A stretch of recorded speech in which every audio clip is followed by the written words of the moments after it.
اللہ کی راہ میں چھپا کے خرچ کریں یا دکھا کر؟ قرآن کی تلاوت کرنا مستحب ہے یا واجب؟ کیا صرف نماز پڑھ لینا ہی کافی ہے؟ آئیے ان سوالات کے جوابات جانتے ہیں آج کے ایپیسوڈ میں۔ بسم اللہ الرحمن الرحیم۔ ناظرین محترم، السلام علیکم ورحمۃ اللہ وبرکاتہ۔ سبیل قرآن کے اس تفسیری پروگرام میں ایک بار پھر آپ سبھی کا استقبال کرتے ہیں۔ آج آپ کے سامنے سورہ فاطر کی آیت نمبر 29 کی تفسیر لے کر حاضر ہوئے ہیں۔ آئیے سب سے پہلے اس آیت کی تلاوت کو اس کے ترجمے کے ساتھ سن لیتے ہیں۔ كتاب أنزلناه إليك مبارك ليدبروا آياته وليتذكر أولو الألباب بسم الله الرحمن الرحيم إن الذين يتلون كتاب الله وأقاموا الصلاة وأنفقوا مما رزقناهم سرا وعلانية يرجون تجارة لن تبور۔ بے شک جو لوگ خدا کی کتاب پڑھا کرتے ہیں اور پابندی سے نماز پڑھتے ہیں اور جو کچھ ہم نے انہیں عطا کیا ہے اس میں سے چھپا کے اور دکھلا کے خدا کی راہ میں دیتے ہیں، وہ یقیناً ایسی تجارت کا آسرا رکھتے ہیں جس کا کبھی ٹاٹ نہ الٹے گا۔ خوبصورت تلاوت اور اس کا ترجمہ سننے کے بعد اب آئیے سورہ فاطر کی آیت نمبر 29 کے نکات کو بھی جان لیتے ہیں۔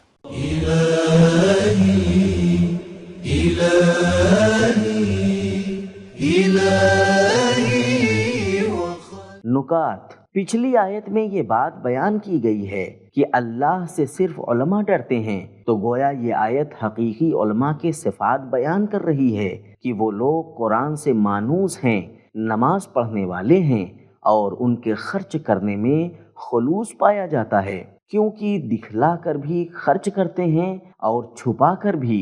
اگر ان کے اندر دکھاوا ہوتا تو صرف دکھا کر خرچ کرتے۔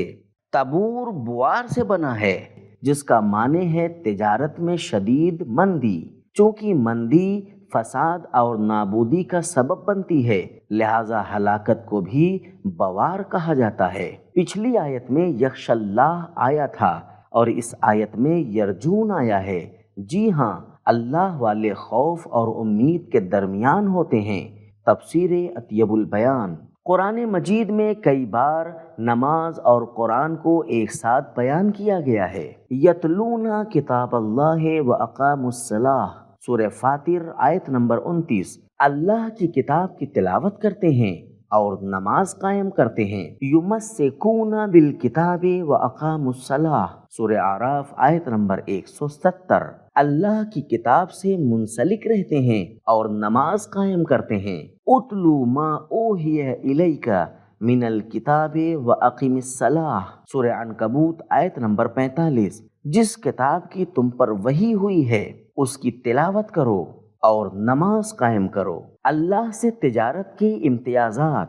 نمبر 1، جو بھی سرمایہ ہمارے پاس ہے، سلامتی، علم، عمر، عزت، مال وغیرہ، سب اسی کا دیا ہوا ہے اور ہم اسی کو بیچتے ہیں۔ اگر کوئی بیٹا اپنے باپ کی زمین، پیسے اور مٹیریل سے گھر بنائے اور پھر کچھ لوگ اس گھر کو خریدنا چاہیں جن میں اس لڑکے کا باپ بھی شامل ہو، تو عقل اور ضمیر کا تقاضا یہ ہے کہ گھر باپ کو بیچے، کیونکہ خود بیٹا اور اس کا تمام سرمایہ باپ کا ہی ہے، لہذا کسی غیر کو بیچنا اچھی بات نہیں ہے۔ نمبر 2، اللہ ابدی جنت کی قیمت پر خریدتا ہے، مگر دوسرے لوگ جس چیز پر بھی خریدیں اس میں گھاٹا ہے، کیونکہ سستا خریدیں گے اور وہ چیز ختم ہو جانے والی ہوگی۔ نمبر 3، اللہ کم چیز پر بھی مان جاتا ہے، فَمَن يَعْمَلْ مِثْقَالَ ذَرَّةٍ، لیکن لوگ کم چیز پر نہیں مانتے۔ نمبر 4، اللہ تعالیٰ اپنی بخشش اور چشم پوشی کی بنا پر جس چیز کو خرید رہا ہے اس کے عیب کو چھپا لیتا ہے اور اسی عیب کے ساتھ اسے خرید لیتا ہے۔ نماز کے بعد والی دعا میں ہم پڑھتے ہیں، پروردگارا، اگر میرے رکوع، سجدوں اور نماز میں کوئی کمی اور نقص ہے تو اسے نظر انداز فرما۔ رجب کے مہینے کی دعا میں ہم پڑھتے ہیں، مفاتیح الجنان، ہار گئے وہ لوگ جو تیرے علاوہ کسی کے در پر چلے گئے اور گھاٹے میں ہیں وہ لوگ جو تیرے علاوہ کسی کے پاس گئے۔ سورہ فاطر کی آیت نمبر 29 کے نکات کو جان لینے کے بعد اب آئیے اس آیت کے اہم اور مفید پیغامات کو بھی جان لیتے ہیں۔ كتاب أنزلناه إليك مبارك ليدبروا۔ پیغام نمبر 1، قرآن کی تلاوت کرنا اگرچہ مستحب ہے مگر واجبات سے پہلے بیان ہوئی ہے۔ نمبر 2، سوچ اور فرہنگ عمل کا مقدمہ ہے۔ نمبر 3، اگر کوئی عشق کے ساتھ مذہب کو قبول کرے گا تو یقینی طور پر نماز انفاق کا پابند ہوگا۔ قرآن کی تلاوت کو مضارع کے صیغے کے ساتھ بیان کیا ہے جو تلاوت میں تسلسل اور عشق کی علامت ہے۔ یتلون، لیکن نماز اور راہ خدا میں خرچ کرنا ماضی کی صورت میں بیان ہوا ہے جو اس کے یقینی طور پر انجام دینے کی علامت ہے۔ اقاموا انفقوا۔ نمبر 4، نماز کے ساتھ ساتھ محروموں اور ضرورت مندوں کی مدد کرنا بھی ضروری ہے۔ نمبر 5، انسان کا سرمایہ اللہ کا دیا ہوا ہے۔ نمبر 6، اگر ہم متوجہ ہو جائیں کہ ہمارا سرمایہ اللہ کی دی ہوئی عطا ہے تو اس کی راہ میں خرچ کرنے میں کنجوسی نہیں کریں گے۔ نمبر 7، اپنے سرمایے کا کچھ حصہ راہ خدا میں دو، باقی سب تمہارا ہے۔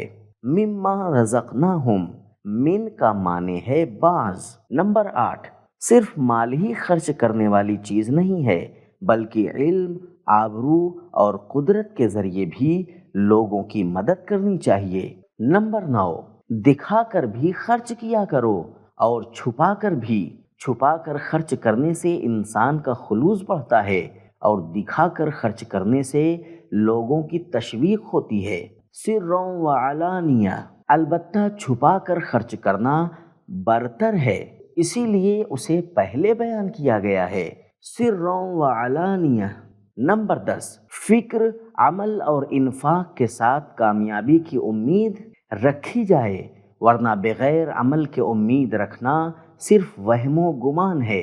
نمبر 11، علم، اللہ کا خوف جو پچھلی آیت میں بیان ہوا، قرآن کی تلاوت، نماز اور ضرورت مندوں کی مدد، ان سب کے باوجود اپنے آپ کو کسی چیز کا مستحق نہ سمجھیں، صرف امید رکھیں۔ نمبر 12، اللہ سے معاملہ کرنے میں 1% کا بھی نقصان نہیں ہے۔ نمبر 13، یہ نہ سمجھنا کہ راہ خدا میں خرچ کرنے سے تمہارا سرمایہ ختم ہو جائے گا۔ نمبر 14، اسلامی ثقافت میں دنیا ایک بازار کی مانند ہے جس میں انسان بیچنے والا اور اللہ کی نعمتیں سرمایہ ہیں، اور انسان کو اختیار ہے جسے چاہے یہ سرمایہ بیچے، چاہے تو اللہ سے معاملہ کرے اور چاہے تو غیر خدا سے معاملہ کرے۔ تو ناظرین، ہم نے جانا کہ اللہ کی راہ میں چھپا کے بھی خرچ کرے اور دکھا کر بھی، اور قرآن کی تلاوت گرچہ مستحب ہے مگر واجب سے پہلے بیان ہوئی ہے، اور صرف نماز پڑھ لینا ہی کافی نہیں ہے، اس کے ساتھ ساتھ محروموں کی مدد کرنا بھی ضروری ہے۔ تو ہمارا آج کا ایپیسوڈ ختم ہوا، ملتے ہیں اگلے ایپیسوڈ میں، تب تک کے لیے خدا حافظ۔ سبیل قرآن، قرآنی سماج کی پہچان۔